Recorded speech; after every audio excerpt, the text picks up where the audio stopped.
Updated October 6, 2018, 15 hours 17 minutes and 20 seconds. A case is being built for a Northern Territory AFL team, but don't book your ticket to the MCG just yet. The dream could still be a decade away from reality.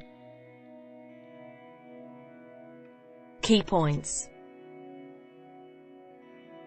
Scoping study to look at AFL sponsorship opportunities and talent pathways. AFL team license unlikely to become available for a decade. Establishing a NT-based team could cost in excess of $60 million. The NT Labor government has announced it will allocate $100,000 towards a scoping study to position the territory for an AFL team license when one becomes available.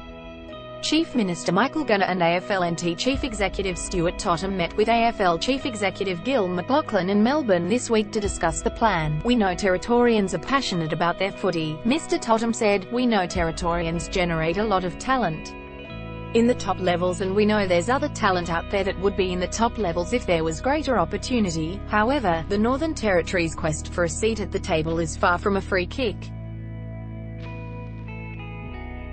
An AFL team license is not expected to become available until at least 2028, and even then, the coveted spot is facing fierce competition. The Territory's southern cousin Tasmania is also pushing for a standalone team. It might be 10 years until an AFL license becomes available, but we need to be prepared so that we are in the conversation," Mr Gunner said. "We know from our meeting with the AFL that winning a license is not going to happen right now, but if we plan and prepare well, we will have a real chance in the future. Establishing a NT team could cost up to $60 MWHE, and it comes to AFL, the Northern Territory punches above its weight in plenty of ways. Per capita, more people participate in the sport than anywhere else in the country. The NT has also produced some of the game's most celebrated players, so naturally, the prospect of the Territory getting its own AFL team has been talked about for decades. However, the biggest stumbling block is not players, it is the cost. The AFL-NT's Chief Executive Stuart Totham put the figure at $40 to $50 million per year, while another AFL-NT manager estimated it would cost at least $60 million to run a team out of the Territory. Given the Territory has a tiny population of just under 250,000, and the fact its largest stadium can only hold about 14,000, it has little chance of matching the ticket revenue and membership base of other AFL clubs. For example, Richmond has more than 100,000 members.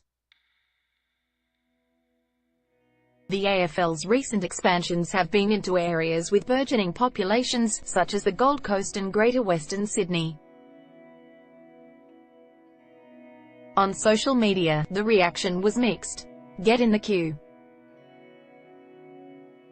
The people of Tassie, Nauru, Wellington and Shanghai are crying out for teams. Stavros Nikopoulos Tasmania will chuck the biggest tantrum known to man. Diane Shirapa cold be sooner with the way GCS, Gold Coast Suns, are looking. Matthew Lynch think they'd find 99.93% of New South Wales and Queensland residents would not even realise if GWS or Suns were relocated to Darwin. Muzammil Alias please.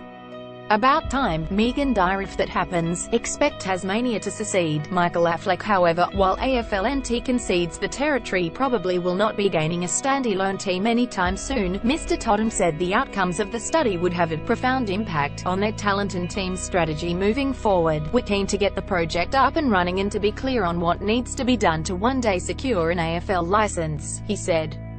While you're here, are you feeling curious?